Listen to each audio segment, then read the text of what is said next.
एक लंबे समय पहले सुभद्रपुरम नामक एक गांव में सुभाष नामक एक आदमी उसके माता पिता के साथ रहता था।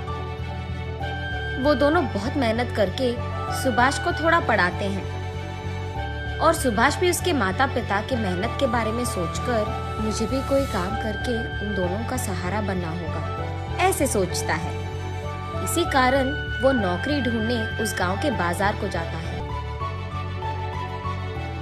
ऐसे वो 2 दिन मार्केट में जान पहचान के लोगों को काम के लिए पूछता है, लेकिन सभी ना ही कहते हैं। तब वो आखिर में प्याज की व्यापार कर रहे एक बूढ़े आदमी से काम के लिए पूछता है।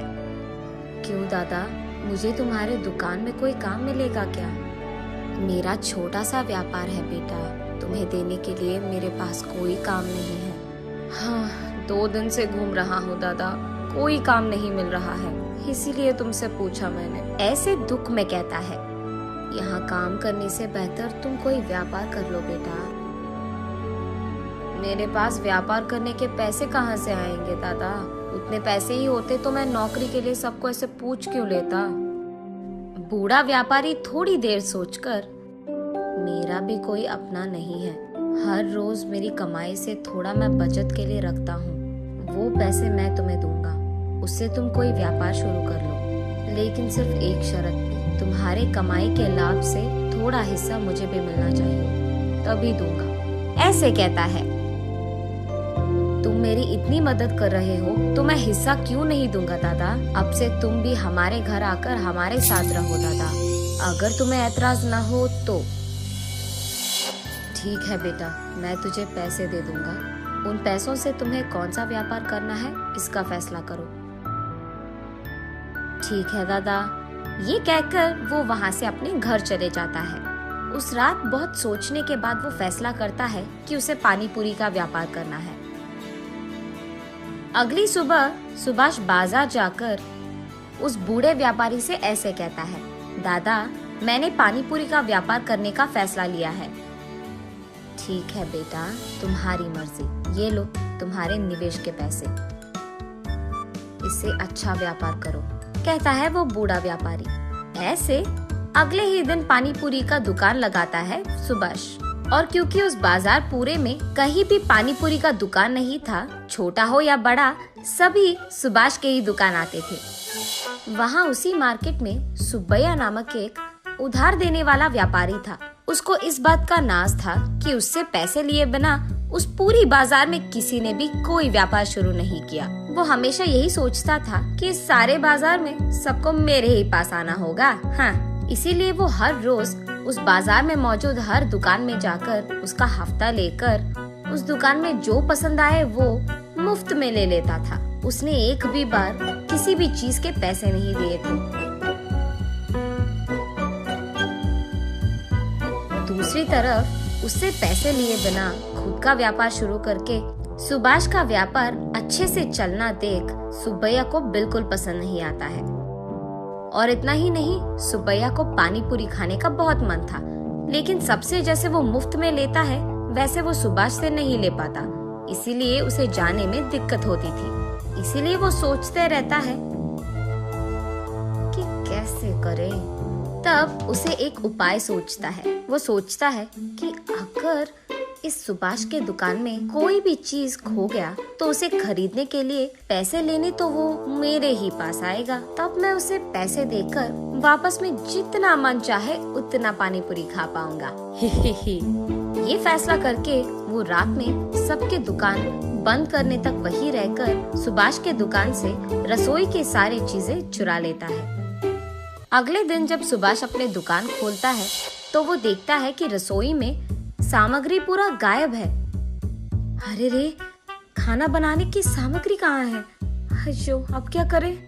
वो ऐसे परेशान रहता है जब वहाँ बूढ़ा व्यापारी आता है। बात जानकर, हाँ, अब चिंता करके कोई फायदा नहीं बेटा, पहले ये सोचो कि सामग्री कहाँ से लाया जाए, ऐसे कहते हैं।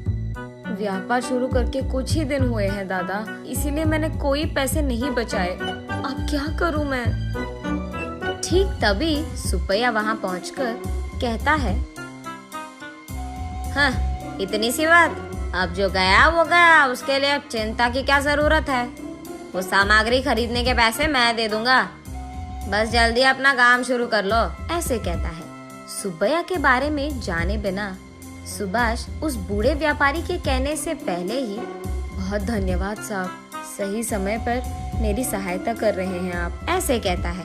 फिर सुब्बैया सुभाष को पैसे देके वहाँ से चले जाता है। ये क्या है बेटा, आगे पीछे सोचे बिना तुमने बस सुबह से पैसे ले लिया। क्या हुआ दादा, मैंने क्या गलती कर दिया? हमारा व्यापार तो ठीक चल रहा है ना, तो बस उसका उधार जल्दी चुका दूंगा, ऐसे कहता है सुभाष। तुम्हें सुब्बैया के बारे में कुछ नहीं पता। उसके पास एक बार उधार जो ले लिया, हमेशा हमेशा के लिए पैसे लौटाते ही रहना पड़ेगा। इतना ही नहीं, उसको अगर हमारे दुकान में कोई भी चीज पसंद आ गया, चाहे वो कोई भी चीज हो, वो मुफ्त में ले लेता है। इस सारे बाजार में मैंने सोचा सिर्फ तुम हो जो उसके मुंह नहीं लगे, लेकिन आज तुम भी उसके जाल में फंस गए। अरे रे, हाँ क्या? पर मुझे पता नहीं चला कि मैं क्या करूं दादा। पैसे दे रहा था तो मैंने सोचा कि सहायता कर रहा था। हाँ चलो कोई नहीं, जो होगा सो होगा, देखा जाएगा। जल्दी काम शुरू करो बेटा। ऐसे वो दोनों अपने अपने व्यापार शुरू करते हैं। शाम होने पर सुब्बैया सुभाष के पास आकर हाँ, एक प्लेट पानी पूरी दो, ऐसे कहता है। तब सुभाष उसे एक प्लेट पानी पूरी देता है। उसके खाने के बाद एक और प्लेट पूछता है और उसके बाद एक और प्लेट और एक और प्लेट खाकर कहता है, हाँ बाबू सुभाष, आज के जितने पैसे तुझे मुझे देने हैं उसमें आधा पानी पूरी का बिल समझकर बाकी आधा दे दो, ऐसे कहता है। ये सुनकर सुभाष चौंक जाता है, अब कुछ नहीं कह पाता है, इसीलिए वो बाकी के पैसे सुब्बैया को उधार के पैसे समझकर दे देता है। ऐसे ही हर रोज 4 प्लेट पानी पूरी खाकर उसके रोज के मेहनत के पैसे लेकर जाता था।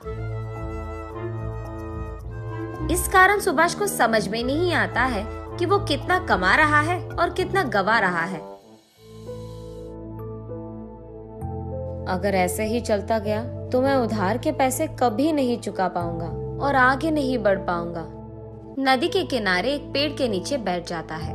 वहीं से गुजर रहे एक साधु उसे देख उसके पास आकर कहते हैं, क्या हुआ बेटा, इतने चिंतित बैठे हो, सब ठीक है? तब जो कुछ भी हुआ सुभाष उन्हें समझाता है। इतना ही, ये कहकर उनके बैग से एक प्लेट निकालकर उसे सुभाष को देकर ऐसे कहते हैं, ये एक माया प्लेट है, इसमें जो भी डालो एक के बाद एक आते ही रहेगा, लेकिन ये एक ही बार काम करेगा। तुम अपने तेज दिमाग से इसका सही उपयोग करो और अपने आप अपने मुसीबत का हल ढूंढो, ऐसे कहते हैं। बहुत बहुत धन्यवाद स्वामी, ये कहकर वो दोनों वहाँ से अपने अपने रास्ते पकड़ते हैं। अगले दिन सुभाष हमेशा की तरह अपना दुकान चलाते रहता है। सुब्बैया वहाँ आकर हमेशा की तरह, हाँ सुभाष, एक प्लेट पानी पूरी दे दो बेटा, ऐसे कहता है। जी साहब, अभी दे दूंगा, लेकिन आज मैं एक शर्त लगाऊंगा, अगर आप मंजूर है तो ही दूंगा। अच्छा बताओ कौन सा शर्त है? प्लेट में मैं जितने पानी पूरी देता हूँ उतना आपको छोड़े बिना पूरा खाना होगा। अगर आप खा पाए तो मैं हर रोज आपको दुगने हफ्ते के पैसे और दुगना पानी पूरी दूंगा, और अगर आप नहीं खत्म कर पाए तो मेरे से ही नहीं, इस बाजार में किसी से भी आप मुफ्त की कोई चीज नहीं लोगे। मंजूर है? सुब्बैया थोड़ा सोचकर, हैं इतनी सी बात, एक प्लेट में कितने ही पानी पूरी रहेंगे? ज्यादा से ज्यादा 10 ही रहेंगे, खा के प्लेट फेंक भी दूंगा। हैं ठीक है सुभाष, मुझे ये शर्त मंजूर है, दो वो पानी पूरी का प्लेट।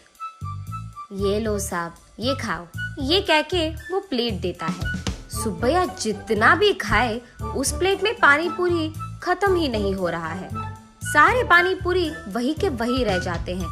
ऐसे 1 घंटा बहुत मेहनत करके खाने के बाद भी पानी पूरी के प्लेट में सारे पानी पूरी वैसे के वैसे ही रहते हैं। मैं थक गया, मैं हार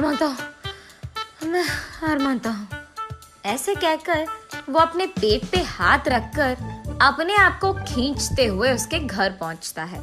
ये देख उस बाजार में सारे दुकानदार सुभाष की शुक्रिया अदा करते हैं कि उसके वजह से उनके मुसीबतों का हल मिल गया।